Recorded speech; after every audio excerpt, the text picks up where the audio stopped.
Good morning and welcome to Making Sense of It. This is our gift to you from the Glasser Institute for Choice Theory. And I am Mona Duncan, your moderator. And each week we have a person who is certified in the Glasser modality or above to present how they use the concepts in their life and the amazing results that comes from that. So our speaker today is Sharon Carter Jackson. And have you ever just stood out in some place? You've gone somewhere and maybe that standing out was yay, applauded, or maybe that standing out was seeming a little bit like you're the oddball. Well, that's what Sharon's going to be sharing with us today. A time in her life when she felt like she was the oddball, but she turned out to be such a great influencer on many others. So welcome, those of you that are here and those of you that have joined later to see. So Sharon, you ready? We're ready to let you take it. Okay, good morning all. Let me see if I can share your screen. There you go. And am I good now? I want to do slideshow. Let me. You want to do slideshow? There we go. Whoops! It keeps covering it up on me. There, got it. Come on. And I went from the beginning. Here we go, gang. We are here, ready to go. Okay. I'm going to pull your pics up to the side, perhaps. There we go. Okay, so. In doing this, as Mona introduced it, there have been times in my professional career where I was part of a team that was using choice theory, and then part of the time when I did not. So let's take a look at some of that. And this is kind of my background, and it's important to understand how I came to this position and knowing about choice theory. I started out as an elementary classroom teacher. I was in first, third, and fifth. After that, I was placed in special education, did both resource push-in, and then became process coordinator at both elementary and secondary level. And in Missouri, process coordinator means I manage the SPED process in one or usually mostly two buildings at a time from the arranging of all that total process. I have had the best luck and determination to become a senior instructor with the Glasser Institute for Choice Theory. At the moment, I am the Mid-America representative and a member of the Quality School Program. So I've got lots of good things happening for me. I taught in a district that had 8 elementaries, 2 junior highs, and a high school, and then finally a second high school. Just a normal suburban school for many, many years. And then there were many demographic changes. And with these demographic changes, there became a lot of differences in the community around. There was a great deal of HUD housing built without the support system in the general area. So we had very frustrated people that had moved into the district because they could not get their needs met, and they were living in suburbia of which they were not comfortable with. I had a principal at the time who I stayed away from as much as I could. I just did not want to interact with him. He was a boss manager, but he was someone that recognized a need and knew that something had to take place. So he fought with central office and got us training.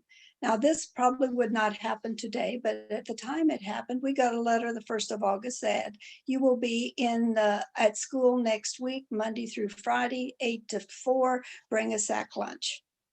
No compensation. Okay. Wow.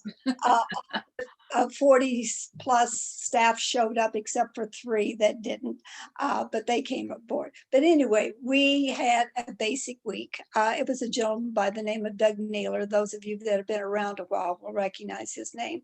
He came in and he presented the concepts to us.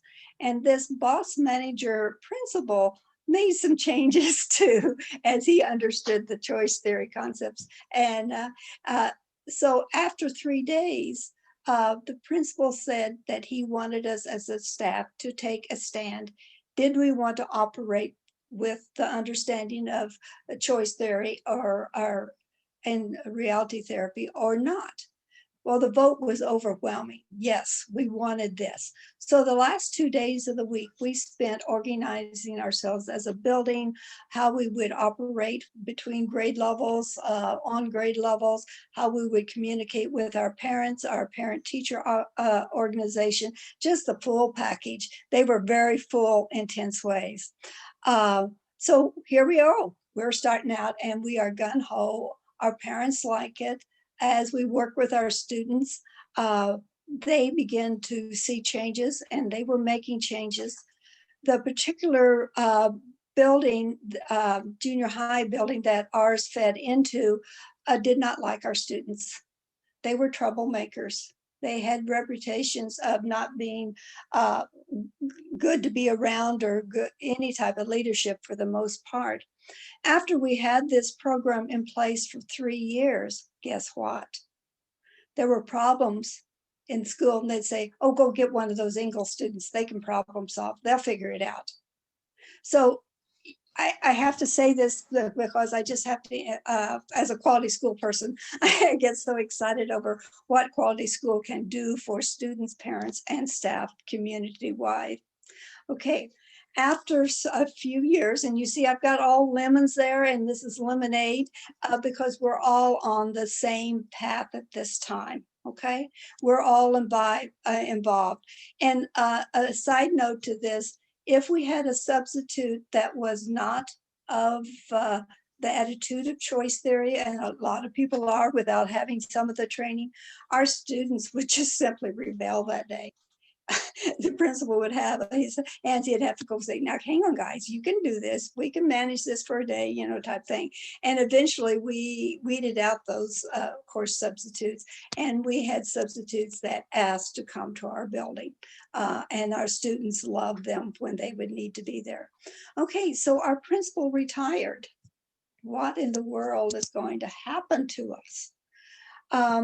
As you might understand, being choice theory people, we were very vocal and talking with the central office, asking if, when they hired a new principal, if we could be part of one of the interview boards and ask that that person take the training of choice theory, at least a couple of weeks, the first 2 weeks at least. So we did. We hired a gentleman that agreed to this, took the training, and he implemented most all of the concept, not quite as thoroughly as us. And as the years went on, attrition happened, and some of our teachers left, and we were probably down to 70% of our original staff training. And on grade levels, we shared and taught our new teachers as the best we could without having time set aside to do it. It was all on the fly, of course. Watch me, see what I do. This is what it means. This is how you go back then. So we still had many of those concepts happening. The parents were continuing in the community. Good things were still happening as our students transitioned into middle school. That practicum. And so I had, during this time, I continued my training, and at the time, and I had been introduced to quality school concepts through the books and some workshops, and I got awfully excited about some of these. So I had completed my training up until the point of taking a certification week. So I'd had the 2 basics and the 2 practicums. And the quality worlds concept just bit me hard. And so I decided this is the year I'm going to do it in my classroom within the bounds and the resources and what I could be allowed to do within the confines of my classroom. So I taught the basic needs, and at the beginning of school, I did this directly, and I used my social studies time for this. And and the kids, we did art projects, and they did little writings, and you know, I was incorporating. I was in a 5th grade classroom at this time. We talked about quality world pictures and who had the same, who had difference, how we would blend those together. And of course, the total behavior car was a real success with the kids, and they understood that. And as any teacher would at this point, you just incorporated the quality world and total behavior, the basic needs, into your curriculum. Literature was very easy. You know, you talk about what need was that person having? How were they getting their power? How were they getting their love and belonging? And we could turn those into writing lessons, and throughout the curriculum, it's easy to incorporate the use of the choice theory information. And those became my classroom procedures then. And it was always exciting to get a new student, and our population was fairly transient, so we had students coming and going. And so this was the time we'd stop and do a review, and my kids as well as me, we would teach them, tell them how our classroom operated. And one particular young man stands out. He came in just full of vim and vigor, and he was going to rule the roost, and he just knew how everything should happen. Well, it took about 2 weeks before he finally came, okay, this doesn't operate this way here. This is not the way it's going to be here. And he was accepted with our other boys throughout the class. And he understood, and he liked the way we were operating. But it was so new to him that his world was turned upside down for a little bit when he first came into the classroom. Okay, here I am. We're about 3 years into the second principles of a venue with us.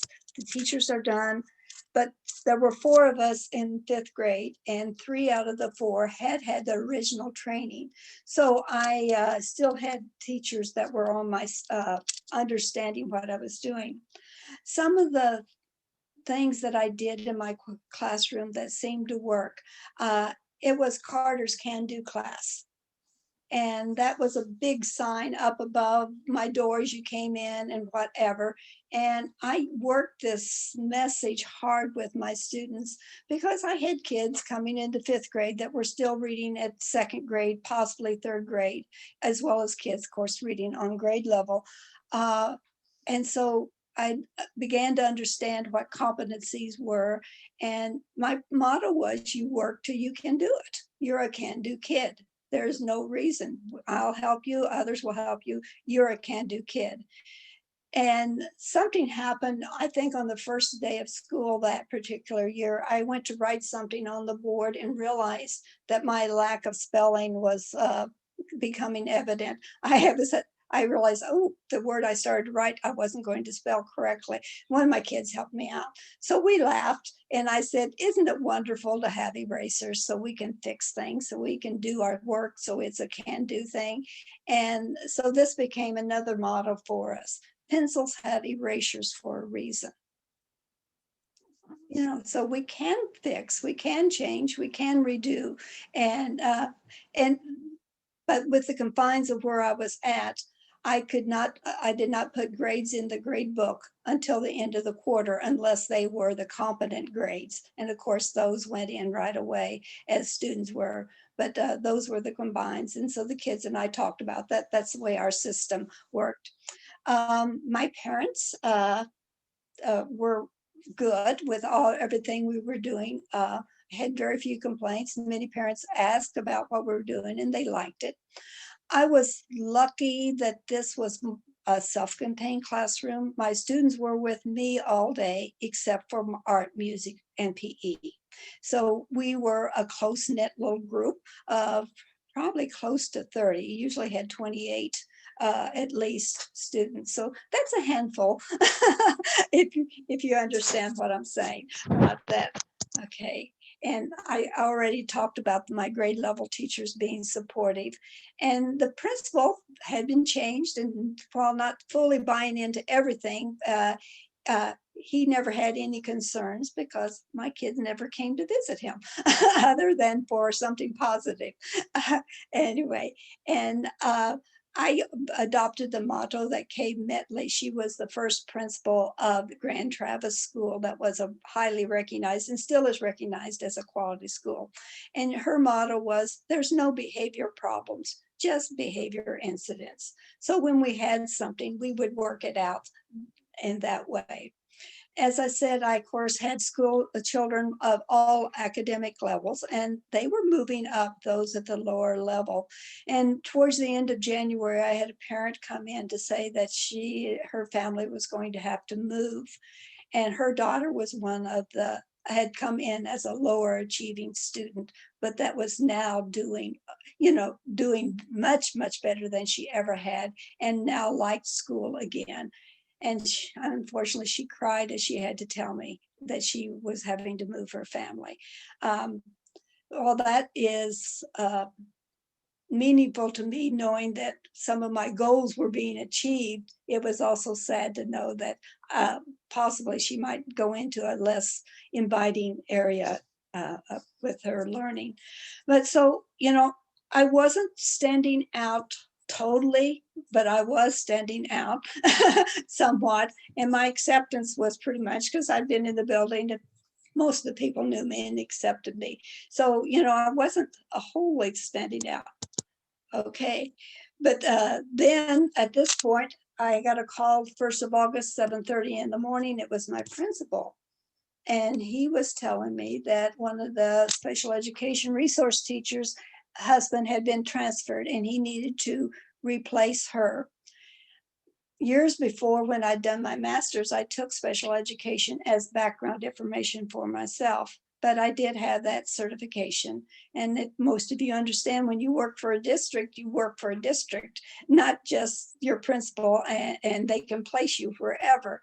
So he said to me, I can replace a 5th grade teacher much easier than I can replace a special education teacher. So I'd like you to take that. I said, do I have any time to think about it? And he said, 12 today will be fine. Remember, this is 7:30 in the morning. And knowing I really didn't have a choice if I wanted a job or not that year, whether I said yes or no, it was whether I said yes or no with what type of attitude, our choice theory, total behavior thinking. So I became a resource teacher. So, wow, how can I have a quality world's classroom? This is coming right off of that year that I had such a tremendous year with my students. I'm now totally a fish out of water. I'm still bought into choice theory. So how do I do this? So I found that I was working with my students, not as much directly teaching them the concepts, but implementing them within our groups and how we work together. And one of the biggest things I worked with these students is to help them to self-evaluate their behaviors, because many of them had little behaviors that were kind of causing them difficulties. Their learning was difficult, and so therefore they would use the behaviors to get the attention that they thought they needed by doing that. So we worked a lot on that, and that was very interesting for me. And we would work on academic concepts as well as behavior concepts. And if you've ever been around a lot of special education people, there's a lot of BMOD that goes on.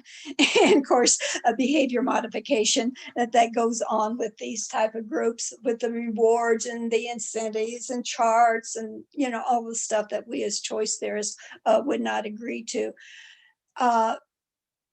So I developed a concept of group celebrations.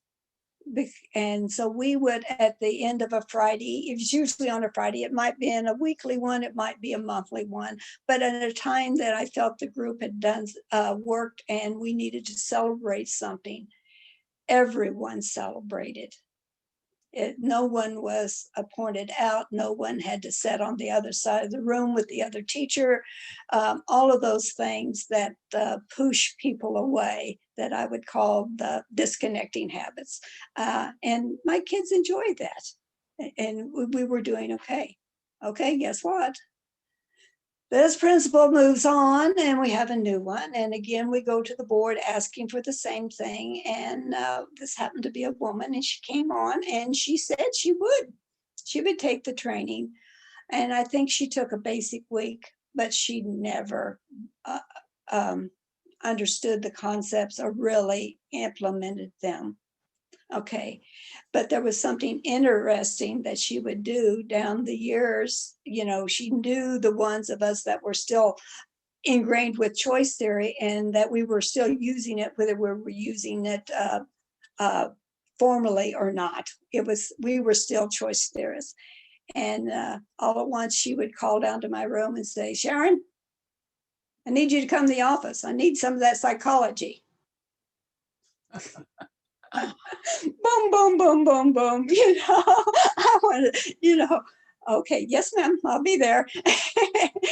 And so while she didn't buy into this, she understood when and where, and these would be parent conferences that were not with special education students. So, so she bought in, but she didn't buy in type thing. And that's the way the building operated. So the building was, this type of thing. It wasn't a total building committed to working this. So my next move took me even further from kids. I became a special education process coordinator, which meant I managed the SPED process in 2 buildings. So now my classroom is not a classroom. It's my SPED teachers, their parents, and possibly those that were on the assessment teams. So I did that for a couple of years and I've retired. I was at that. That was May. October, get a call. Sharon, would you do a 6-month? Would you do a semester? And in Missouri, as retired teachers, we can do a semester of work each year and still keep everything. So this put me more at odds when I became that CT person, not in a world of CT people at all. Okay, and quite often I would be assigned to a building that had had difficulty with the person in this position.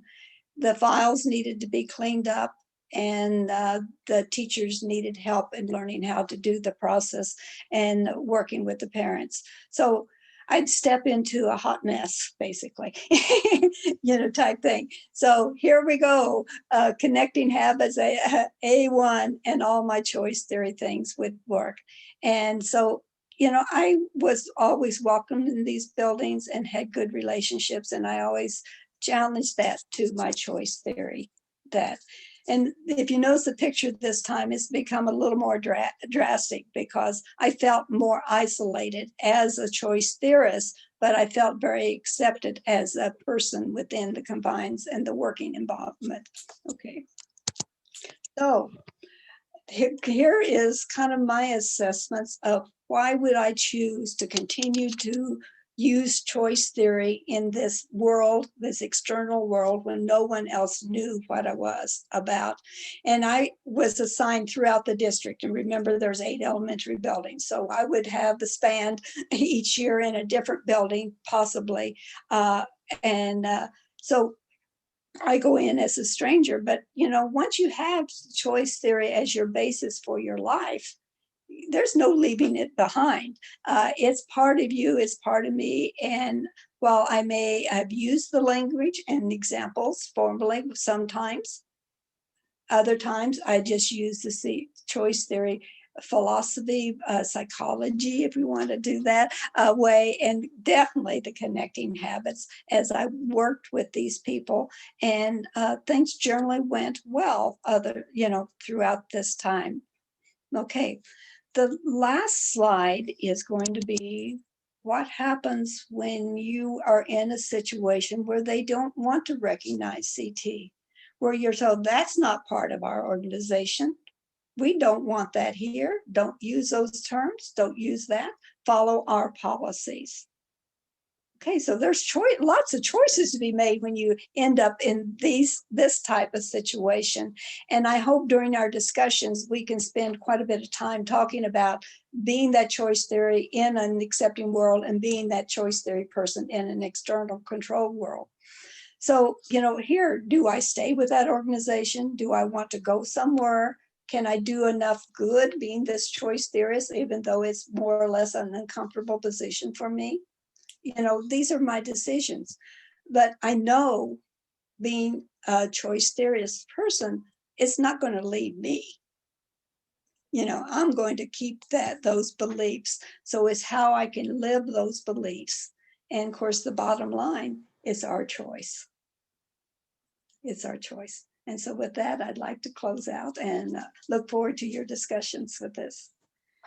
Well, all right, Sharon, that is fantastic. Thank you, thank you, thank you. You want to go ahead and stop sharing Oh, certainly. so we can see you up Yeah. close and personal? I'm sorry if I talk too much about my personal career, but that's the only way I knew how to get my concepts through with my own experiences. Well, no, you were building a picture for us so that we could see Okay. what you were facing and how you handled it. And three of the things that you said that just really grabbed me.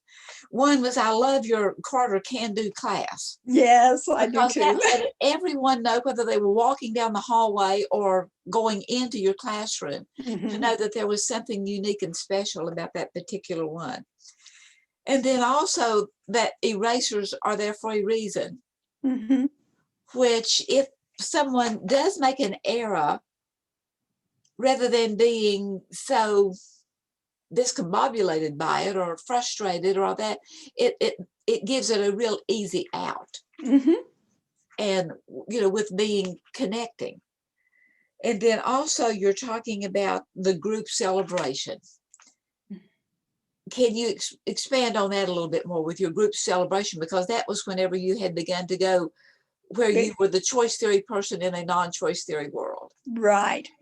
And, I just, well, to me, we all work and we all are together as a group. And these little resource groups of 5 or 6 children with me, sometimes only 3, but usually 5 or 6, we worked hard together. And I did something I didn't mention. Oh, there's a game that we played all the time where you drop the chips in, you try to drop them in. And the kids love that.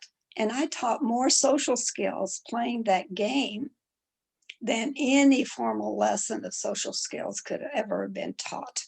Right. So, and that, once you see it, you embody it more than just hearing it. Right. And, and that was one of the ways, and so when we learned to work together, that's a celebration, so I'd bring in a cookie or 2, or maybe some Kool-Aid, whatever. And we'd have a little celebration that day. Over what we had, and we'd talk about what we were celebrating.